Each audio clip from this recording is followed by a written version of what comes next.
তুই লোন উঠছো না? হ্যাঁ, কিস্তি সাহেব এসেছে। আচ্ছা ভাই, এটা সোহেল সাহেবের বাসা না?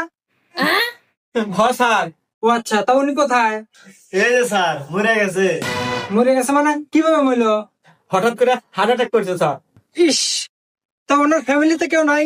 না স্যার, ওর ফ্যামিলি কেউ নাই, সব মরে মরে শেষ। ইস, কি আর করার। হ্যালো স্যার, ওই যে মিস্টার সোহেলের নামে যে আমাদের ব্যাংক থেকে 10 লক্ষ টাকা পুরস্কার ঘোষণা করা হয়েছিল, ওইটা ক্যান্সেল করে দেন। উনি মারা গেছে, আর ওনার পরিবারেও আর কেউ নাই।